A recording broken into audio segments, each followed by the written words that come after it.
Halo teman-teman sekalian, Assalamualaikum warahmatullahi wabarakatuh. Masih bersama saya, Pak Sul, di channel Guru Kreatif 4.0.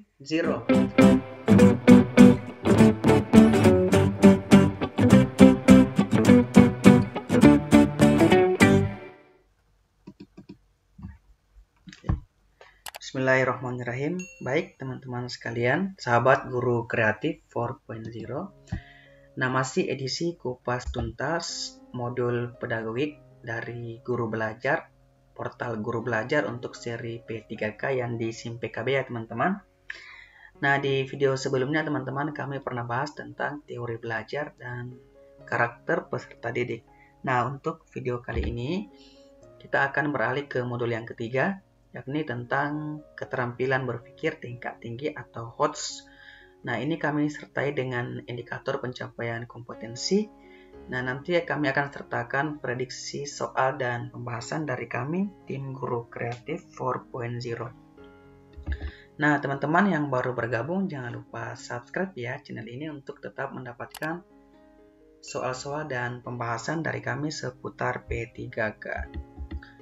Nah, untuk modul ini ada dua indikator pencapaian kompetensi atau IPK yang harus teman-teman kuasai. Yang pertama, nanti teman-teman diharapkan mampu menjelaskan konsep HOTS. Setelah itu, teman-teman diharapkan mampu merancang pembelajaran yang sifatnya HOTS.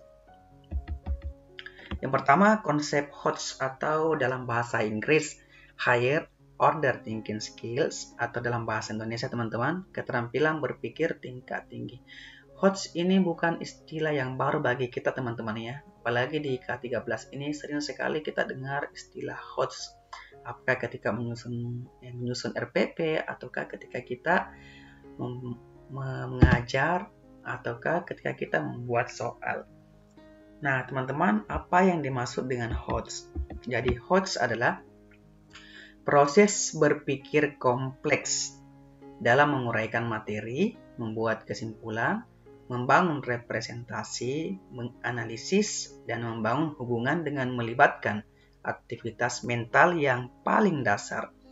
Nah, teman-teman ingat bahwa kata kuncinya di sini adalah HOTS adalah proses berpikir kompleks. Proses berpikir kompleks. Nah, ketika kita berbicara mengenai kompleks, nah persamaan kata kompleks ini adalah rumit, sulit, susah, atau pelik. Atau dengan kata lain, HOTS adalah proses berpikir yang rumit. Kenapa dikatakan rumit teman-teman? Nah, ini terjadi ketika kita menyuruh siswa kita untuk menganalisis sesuatu atau mengevaluasi sesuatu, ataukah ketika kita menyuruh siswa kita untuk menghasilkan sebuah karya atau mengkreasikan sebuah produk. Nah, kenapa untuk menghasilkan sebuah karya teman-teman butuh pemikiran yang paling tinggi? Nah, pemikiran yang tinggi ini atau pemikiran yang rumit inilah yang disebut dengan HOTS. Jelas ya teman-teman? Jadi HOTS adalah proses berpikir yang rumit karena melibatkan analisis, melibatkan evaluasi, apalagi sampai membuat sebuah karya atau menghasilkan sebuah karya yang baru. Oke, nah menurut Bloom teman-teman, Bloom ini sangat erat kaitannya dengan HOTS ya teman-teman. Ingat, Bloom ini kemarin berada di teori humanistik teman-teman. Nah di sini pun Bloom mengatakan bahwa keterampilan berpikir tingkat tinggi erat kaitannya dengan keterampilan berpikir sesuai dengan ranah kognitif ataukah pengetahuan, afektif, sikap, dan psikomotorik atau keterampilan yang menjadi satu kesatuan dalam proses belajar dan mengajar. Jadi menurut Bloom itu, HOTS itu ada di ranah kognitif, kemudian di afektif, kemudian ada di psikomotor. Nah, sekarang teman-teman mari kita ke ranah kognitifnya. Nah, ini ya teman-teman. Dan ranah kognitif yang dimaksud dengan Bloom di sini, jadi dia membagi bahwa tingkatan ranah kognitif, tingkatan pengetahuan itu ada 6. Tingkatan terendah itu adalah C1, kemudian C2, kemudian C3, kemudian C4, C5, dan C6. C1, C2, dan C3 ini dikategorikan sebagai low order thinking skill atau keterampilan berpikir tingkat rendah. Sedangkan C4, C5, dan C6 ini dikategorikan sebagai HOTS, keterampilan berpikir tingkat tinggi. C1 teman-teman di sini di level mengingat, kemudian C2 di level memahami, kemudian C3 naik sedikit lagi di level menerapkan atau mengaplikasikan. Nah, ini masih kategori LOTS atau keterampilan berpikir tingkat rendah. Nah, sedangkan menganalisis, setelah itu menilai C5 atau mengevaluasi, setelah itu mengkreasi yang paling tinggi atau mencipta, dan inilah dikategorikan sebagai HOTS. Jadi ada 6 tingkatan kognitif menurut Bloom. Yang pertama C1, C2, C3 dikategorikan sebagai LOTS, sedangkan C4, C5, C6 dikategorikan sebagai HOTS atau keterampilan berpikir tingkat tinggi. Nah, teman-teman, ini ada definisinya. Ini ya teman-teman ya. Nah, untuk definisinya teman-teman, saya rasa saya tidak usah jelaskan. Mari kita saja ke contohnya, supaya teman-teman lebih cepat memahami. Nah, contoh misalnya teman-teman, ketika kita mengajar, saya menyediakan sebuah gambar. Nah, ketika itu saya memperlihatkan gambar itu kepada siswa. Nah, gambar itu sebagai guru ini, gambar itu adalah gambar motor. Nah, ketika saya perlihatkan kepada siswa, nah anak-anak sekalian, ada yang tahu kira-kira gambar yang Bapak bawa ini adalah gambar apa? Nah, ada siswa yang menjawab, itu gambar motor, Pak. Nah, ketika siswa mengetahui bahwa itu adalah gambar motor, berarti siswa situ berada di level C1. Tingkat kognitif siswa tersebut berada di level C1. Dia mengingat kenapa? Karena dia pernah melihat wujud asli motor. Nah, karena dia mengingat bahwa ternyata motor itu bentuknya seperti itu, maka dia berada di tingkatan kognitif C1. Ini yang paling rendah teman-teman, C1. Nah, ketika siswa tahu fungsi dari motor itu, motor adalah sebuah kendaraan roda 2 yang berfungsi untuk memperpendek atau memudahkan urusan manusia, atau memperpendek jarak yang tadinya jauh, ketika kita menggunakan motor menjadi dekat. Nah, ketika siswa mampu memahami itu, mampu mengetahui fungsi dari motor itu, maka tingkat kognitif siswa tersebut berada di level C2. Dari yang mengingat tadi, mengenali gambar tersebut, dia sudah mampu memahami fungsi dari motor itu. Maka tingkatannya yang sebelumnya C1, sekarang berada di C2. Dari yang tadi sebelumnya mengingat, sekarang dia sudah mampu memahami. Nah, ketika siswa sudah mampu menggunakan motor itu, teman-teman, dia mampu menggunakan motor itu sendiri, mampu mengaplikasikannya, mampu membawa motor itu dari rumah ke sekolah. Nah, dia sudah berada di level C3. Dia mampu menerapkan, dia mampu mengaplikasikan. Nah, C1, C2, C3 ini termasuk dalam kategori LOTS. Dia masih berpikir tingkat rendah. Nah, kapan siswa tersebut mampu berpikir tingkat tinggi? Ingat teman-teman, ketika siswa tersebut sudah mampu menggunakan motor itu, kemudian setelah itu dia mampu mengetahui bagian-bagian atau komponen-komponen yang ada pada motor itu. Misalnya ada bannya, ada joknya, apa fungsinya ban, apa fungsinya jok, apa fungsinya setir, apa fungsinya mesin. Ketika siswa mampu mengenali komponen-komponen itu, mampu membagi motor itu menjadi bagian-bagian yang kecil dan mengetahui fungsinya, maka siswa tersebut artinya sudah mampu menganalisis. Nah, menganalisis inilah yang dimaksud dengan HOTS, teman-teman. Jadi, dia berada di tingkatan C4. Dia sudah mampu menganalisis. Selanjutnya, ketika siswa tersebut mampu menilai, contoh, komponen-komponen atau bagian-bagian kecil itu, misalnya ban. Ban di motor ini ketebalannya terlalu tipis. Atau mesin di motor ini masih rendah cc-nya, yang kayaknya bagus kayaknya jika ditambah cc kembali. Jadi yang 125 menjadi 150. Nah, ketika siswa mampu menilai komponen-komponen itu, nah, berarti tingkatan siswa sekarang sudah berada di level C5, menilai atau mengevaluasi. Nah, yang terakhir teman-teman, kapan siswa tersebut mampu berada di tingkatan C6 ketika siswa selesai menilai, misalnya ketika siswa selesai menilai komponen-komponen itu, kemudian siswa menggantinya dengan yang baru, dari yang tadi ban motor yang tadinya tipis sekarang menjadi tebal, dari yang mesinnya yang sebelumnya 125 sekarang menjadi 150 cc, maka siswa sudah mampu mengkreasikan. Ataukah ketika siswa mampu membuat motor, mampu merakit sebuah motor, nah itu baru dikatakan siswa berada di tingkatan tertinggi di ranah kognitif, yakni di C6. Dia mampu mengkreasi atau dia mampu mencipta.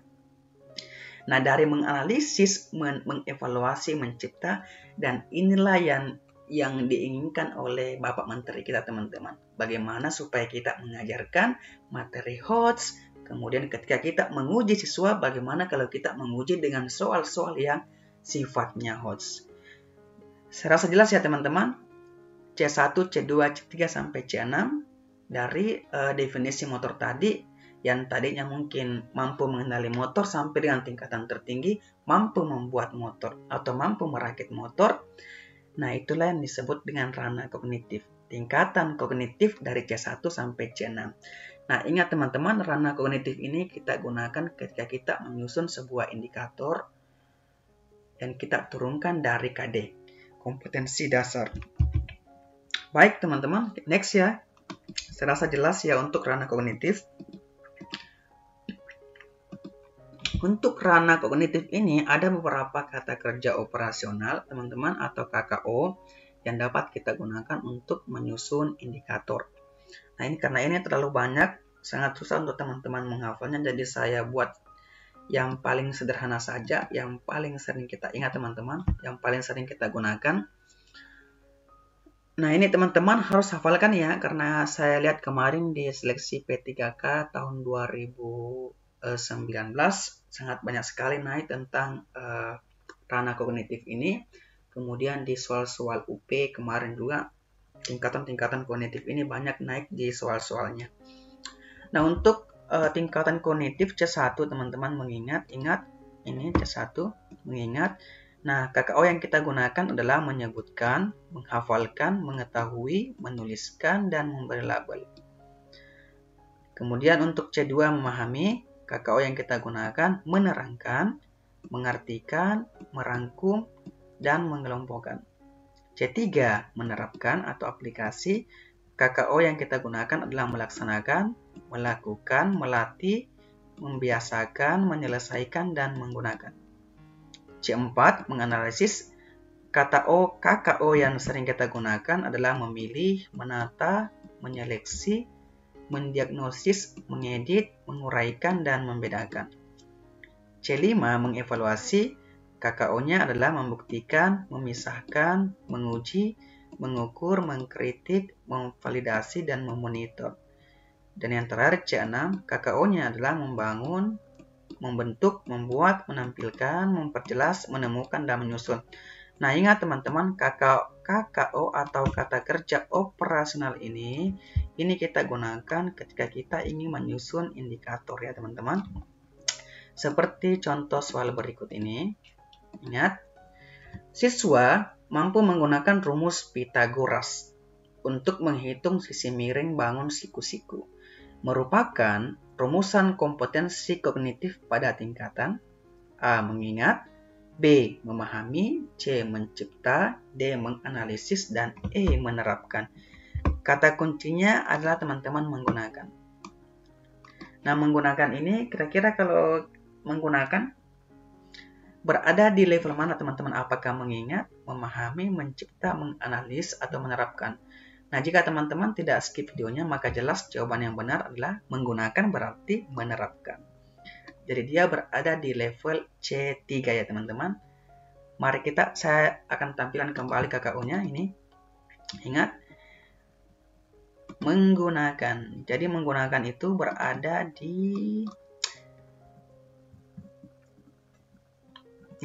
ini teman-teman, dia berada di KKO-nya di level C3, menerapkan. Maka jelas jawaban yang benar adalah bagian E, menerapkan. Nah, nanti teman-teman kalau ada soal seperti ini, teman-teman tidak usah dibaca yang akhirannya ini.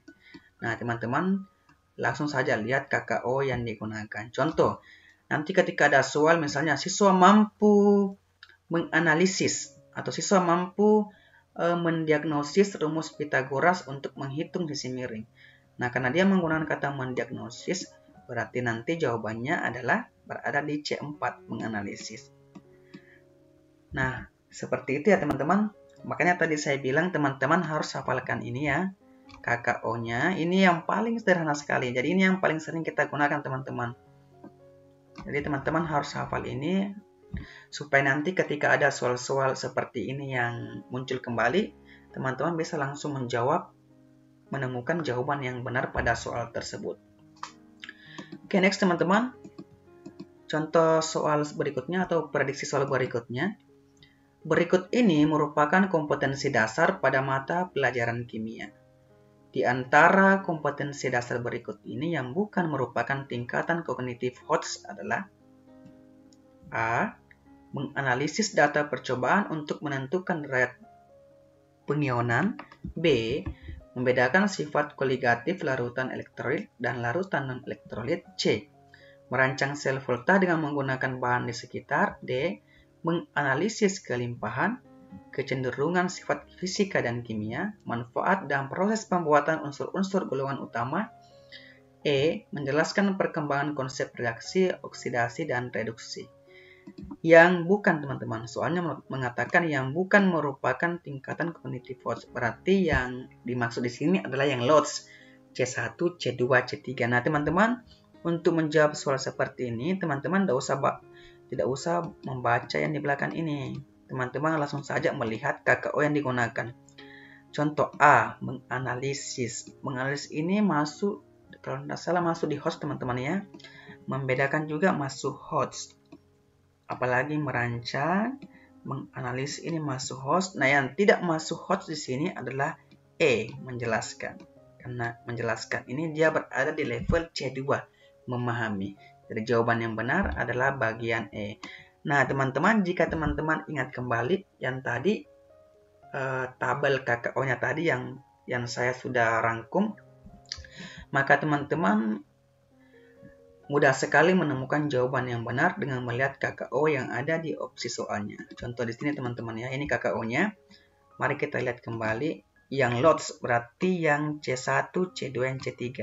Yang bukan merupakan C4, C5, C6. Menganalisis teman-teman dia masuk di C4 ini ya. Berarti menganalisis ini salah. Kemudian membedakan ini dia masuk di C4 juga ini ya teman-teman. Berarti membedakan juga salah. Kemudian merancang itu dia masuk di mencipta. Maka dia juga termasuk HOTS. Nah, yang tidak termasuk HOTS adalah cuma bagian E, menjelaskan. Menjelaskan ada di level memahami. Ini kata atau menjelaskan atau menerangkan sama ya teman-teman. Maka jelas jawaban yang benar adalah bagian E. Ingat teman-teman harus menghafalkan ini ya teman-teman, supaya memudahkan teman-teman nanti menjawab soal-soal tentang ranah kognitif dan KKO-nya. Oke, baik teman-teman, untuk ranah kognitif ada dimensi pengetahuan. Nah, dimensi pengetahuan ini kita gunakan ketika kita menyusun materi pelajaran atau materi pembelajaran. Nah, ranah kognitif ini teman-teman ada 4. Yang pertama ada pengetahuan faktual.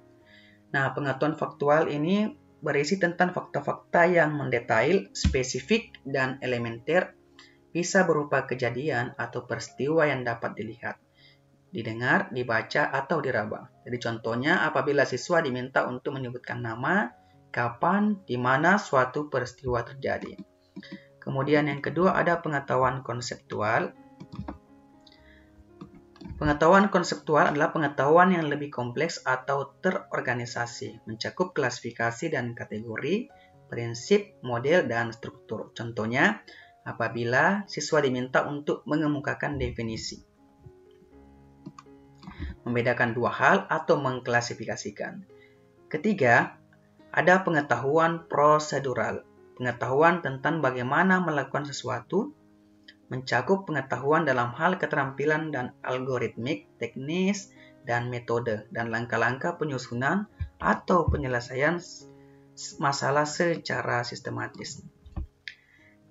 Pengetahuan metakognitif adalah kesadaran seseorang tentang bagaimana ia belajar, mampu menilai kesukaran suatu masalah, mampu mengamati tingkat pemahaman dirinya, mampu menggunakan berbagai informasi untuk mencapai tujuan, dan kemampuan menilai kemajuan belajar sendiri. Nah, ingat teman-teman, untuk pengetahuan faktual ini, kata kuncinya adalah fakta. Jadi ingat teman-teman, jika ingat pengetahuan faktual, kata kuncinya adalah fakta-fakta. Sedangkan pengetahuan konseptual, kata kuncinya adalah konsep atau mengemukakan definisi. Pengetahuan prosedural, kata kuncinya adalah langkah-langkah. Dan pengetahuan metakognitif, kata kuncinya adalah ini teman-teman, kesadaran seseorang tentang bagaimana ia belajar atau mampu menilai kesukaran suatu masalah. Ingat bahwa ada 4 dimensi pengetahuan. Yang pertama faktual, tentang fakta-fakta, konseptual, tentang definisi, prosedural, tentang langkah-langkah, dan metakognitif, tentang kesukaran suatu masalah. Jadi contoh teman-teman, misalnya ini ya, contoh kecil misalnya adalah HP atau gadget teman-teman. Nah, ketika siswa mampu mengamati gadget itu, maka dia masuk di pengetahuan faktual, mampu mengamati gadget. Nah, ketika siswa mampu mendefinisikan bahwa gadget adalah sebuah barang atau sebuah benda yang kita gunakan untuk mampu mendefinisikan konsep gadget ini. Misalnya gadget adalah sebuah benda yang kita gunakan untuk menelpon misalnya, atau untuk mengirim SMS, atau untuk mengirim pesan. Ketika dia mampu mendefinisikan ini, maka dia termasuk pengetahuan konseptual. Nah, ketika siswa mampu membuat atau menyusun bagaimana caranya menginstal aplikasi atau langkah-langkah menginstal aplikasi pada gadget atau pada smartphone, maka itu termasuk pengetahuan prosedural. Jadi ada langkah-langkahnya. Dan yang terakhir, pengetahuan metakognitif, artinya ketika siswa mampu mengatasi masalah yang terjadi, misalnya ketika HP-nya rusak, ketika gadgetnya rusak dan dia mampu memperbaikinya, atau ketika siswa misalnya kecenderungan selalu atau ketergantungan HP atau ketergantungan bermain game. Nah, ketika siswa mampu mengatasi masalah-masalah itu, itulah yang disebut dengan metakognitif. Artinya ia mampu mengontrol dirinya sendiri, mampu mengetahui kesadarannya tentang bagaimana ia belajar dan mengatasi sebuah masalah. Jelas ya teman-teman? Saya ulangi kembali, faktual itu tentang fakta-fakta. Contohnya ketika siswa mampu mengamati sebuah benda. Contoh, ketika dia mampu mengamati sebuah HP atau sebuah gadget. Itu adalah fakta. Kemudian yang kedua, ketika siswa mampu mendefinisikan apa yang dimaksud dengan HP atau apa yang dimaksud dengan gadget, itu adalah konseptual. Ketika siswa mampu menyusun langkah-langkah, contohnya bagaimana caranya untuk menginstal aplikasi yang ada pada gadget, langkah-langkah menginstal aplikasi Chrome, langkah-langkah menginstal aplikasi PowerPoint misalnya. Nah, itu termasuk pengetahuan prosedural. Nah, ketika siswa mampu mengatasi masalah yang terjadi pada HP-nya atau gadgetnya, contohnya gadgetnya lagi error, siswa mampu memperbaikinya, atau siswa ketergantungan ketergantungan main game di HP-nya, dan dia mampu mengatasi masalah tersebut, itulah yang disebut dengan pengetahuan metakognitif. Nah, mari kita lihat ke contoh soalnya. Contoh soalnya seperti ini teman-teman. Pada saat menyusun perencanaan pembelajaran pokok materi tentang unggas, seorang guru merumuskan tujuan pembelajaran agar siswa mampu mendefinisikan hewan unggas, mengelompokkan dan membedakan jenis unggas. Adapun pilihan strategi pembelajaran untuk menjelaskan materi kepada siswa tersebut yaitu strategi pembelajaran deduktif. Berdasarkan tujuan dan strategi pembelajaran tersebut mencerminkan ragam pengetahuan yang jenisnya, teman-teman, ingat kata kuncinya adalah mendefinisikan. Ingat yang tadi di postingan saya sebelumnya, di slide sebelumnya, ketika siswa mampu mendefinisikan sesuatu, maka dia termasuk A. fakta, B. prosedur, C. keterampilan, D. konsep, dan E. prinsip. Maka jelas jawaban yang benar adalah bagian D, konsep. Karena dia mampu mendefinisikan tentang hewan unggas tersebut. Jelas ya teman-teman? Oke, baik. Materi selanjutnya tentang ranah psikomotorik. Untuk ranah psikomotorik teman-teman ada 4 tingkatannya. Yang pertama P1, yakni tentang imitasi, P2 manipulasi, P3 presisi, P4 artikulasi, dan P5 tingkatan paling tinggi yakni naturalisasi. Ingat, untuk imitasi teman-teman contohnya adalah ketika siswa mampu meniru tindakan dari yang ditunjukkan orang lain atau mengamati kemudian mereplikasi. Untuk kemudian tingkatan kedua, ingat untuk imitasi ini kata kuncinya adalah meniru tindakan. Kemudian manipulasi tingkatan kedua atau P2, kata kuncinya adalah mereproduksi aktivitas atau menciptakan kembali. Kemudian P3 presisi, ingat kata kuncinya adalah melakukan keterampilan tanpa bantuan orang lain. C4 artikulasi, artinya mengadaptasi atau mengintegrasikan keahlian. Kemudian C5 naturalisasi, artinya melakukan aktivitas secara terkait dengan tingkat keterampilan yang telah dimiliki. Nah teman-teman, contoh untuk psikomotorik ini tidak semua mata pelajaran ada psikomotornya. Nah yang paling banyak itu adalah di olahraga, di penjas ya teman-teman. Contoh mungkin adalah renang. Jadi kapan siswa disebut dengan ranah P1 mampu imitasi? Ketika siswa mampu berenang, artinya siswa mampu meniru gerakan renang yang dilakukan oleh gurunya atau pelatihnya. Itu baru P1 atau imitasi. Nah, ketika siswa sudah mampu berenang, kemudian siswa sudah mampu menciptakan kembali atau mengimplementasikan atau mencoba gerakan-gerakan baru ketika dia berenang. Nah, itu baru berada di tingkatan P2. Artinya siswa tersebut sudah mampu memanipulasi gerakannya. Nah, ketika siswa mampu berenang dengan sendirinya tanpa bantuan dari pelatihnya misalnya, nah itu masuk di P3, di presisi. Artinya dia mampu melakukan keterampilan sendiri tanpa bantuan orang lain. Nah, yang keempat ada artikulasi. Nah, ketika siswa sudah mampu mencoba banyak gaya renang, misalnya dia sudah mampu yang tadinya bebas, sekarang dia sudah mampu gaya kupu-kupu atau gaya yang lainnya, berarti dia sudah berada di level tingkatan P4 atau artikulasi. Dia sudah mampu mengadaptasikan gerakan-gerakan yang baru pada renang tersebut. Nah, yang terakhir, ketika kemampuan siswa di renang tersebut sudah sangat tinggi, nah, artinya dia sudah dipersiapkan untuk menjadi seorang atlet renang, maka dia berada di tingkatan P5, naturalisasi atau naturalization. Melakukan aktivitas secara terkait dengan tingkat keterampilan yang telah dimiliki. Jelas ya teman-teman, tadi contohnya, jadi ketika dia siswa mampu meniru gerakan renang yang dilakukan oleh pelatihnya, itu baru di P1. Kemudian ketika siswa sudah mampu berenang, menambahkan sedikit gerakan-gerakan baru, itu berada di P2, manipulasi. Nah, ketika siswa sudah mampu berenang sendiri tanpa bantuan lagi dari pelatihnya, dia sudah berada di P3.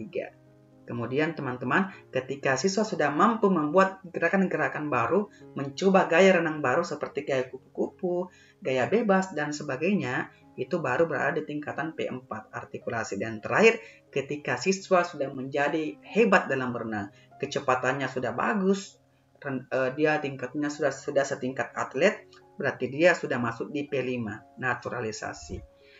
Jelas ya teman-teman? Nah, contoh soalnya seperti ini. Pada saat praktik olahraga renang, seorang siswa sudah mampu berenang sendiri tanpa dibantu oleh guru dan temannya. Pada ranah psikomotorik, perilaku siswa tersebut termasuk tingkatan. Nah, jika teman-teman tidak skip videonya, maka jelas jawaban yang benar adalah dia berada di tingkatan preposisian teman-teman ya. Artinya dia sudah mampu berenang sendiri tanpa dibantu oleh guru dan temannya. Oke, next teman-teman. Yang terakhir ada ranah afektif. Nah, ranah afektif ini juga ada 5 tingkatan. Tingkatan pertama ada A1, yakni penerimaan. Kemudian tingkatan kedua ada menanggapi. Tingkatan ketiga ada penilaian. Tingkatan keempat ada mengelola. Dan tingkatan kelima ada karakterisasi. A1, A2, A3, A4, A5. Nah, yang mana dimaksud dengan A1? Nah, ranah afektif ini teman-teman sering kita lakukan dalam kelas. Misalnya dalam sebuah kerja kelompok, kita membagi siswa dalam berbagai kelompok kecil, kita menggunakan metode cooperative learning. Nah, yang ingin kita nilai misalnya kita ingin nilai bagaimana kerjasama siswa tersebut di dalam kelompok tersebut. Nah, yang pertama, A1 penerimaan. Penerimaan artinya ketika siswa tersebut tahu bahwa dia berada dalam kelompok terus. Dia tahu bahwa di dalam kelompok terus saya harus bekerja sama. Nah, itu yang dimaksud dengan A1 penerimaan. Dia sudah peka dalam menerima rangsangan atau stimulasi dari luar yang datang pada peserta didik. Kemudian, tingkatan kedua yakni A2 menanggapi adalah suatu sikap yang menunjukkan adanya partisipasi aktif untuk mengikut sertakan dirinya dalam fenomena tertentu. Nah, teman-teman tadi, sama yang tadi, nah, di dalam kelompok-kelompok itu, ketika siswa tersebut sudah aktif bekerja sama, dia mampu bekerja sama dengan teman-teman anggota kelompoknya, maka dia sudah berada di tingkatan A2. Dia mampu menanggapi. Kemudian A3, penilaian, memberikan nilai, penghargaan, dan kepercayaan terhadap status atau gejala atau stimulus tertentu. Nah, ketika di dalam kelompok-kelompok tersebut, teman-teman, ketika siswa sudah mampu bekerja sama, dia mampu menilai, dia mampu mengetahui bahwa teman-temannya lain ini juga mampu bekerja sama dengan dirinya, maka dia sudah mampu di tingkatan keempat, A3, penilaian.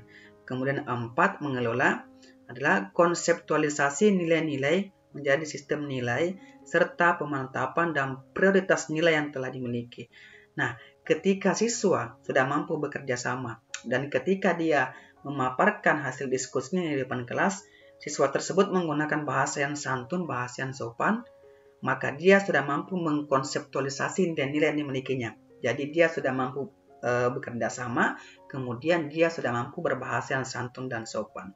Dan yang terakhir, tingkatan yang terakhir adalah A5, karakterisasi adalah keterpaduan semua sistem nilai yang telah dimiliki seseorang yang mempengaruhi pola kepribadian dan tingkah lakunya. Artinya teman-teman, ketika siswa tersebut sudah menjadi anak yang paling baik, anak yang berakhlak mulia, semua nilai-nilai yang kita inginkan, dia sudah sopan, beliau sudah mampu bekerja sama, beliau sudah rajin, dan sebagainya, maka dia sudah berada di ranah afektif yang kelima. Karakterisasi artinya siswa tersebut sudah menjadi siswa yang berkarakter, seperti yang diinginkan oleh tujuan pendidikan kita pada saat sekarang ini. Nah, teman-teman, untuk KKO-nya ini ada beberapa, dan saya rasa ini juga tidak terlalu penting teman-teman ya untuk ranah afektif. Nah, yang paling penting itu di antara ranah afektif, kognitif, dan psikomotorik adalah ranah kognitif. Karena ranah kognitif adalah yang paling sering muncul di soal-soal P3K sebelumnya. Baik teman-teman, untuk video kali ini saya rasa cukup sekian dulu. Terima kasih bagi teman-teman yang selalu setia menonton video ini. Jangan lupa video ini disebar ke teman-teman yang lainnya ya yang membutuhkan. Mohon maaf jika ada kekurangan, apakah saya menjelaskan terlalu cepat atau terlalu bertele-tele, mohon maaf. Dan terima kasih. Wassalamualaikum warahmatullahi wabarakatuh. Dan sampai ketemu di modul keempat ya teman-teman semuanya.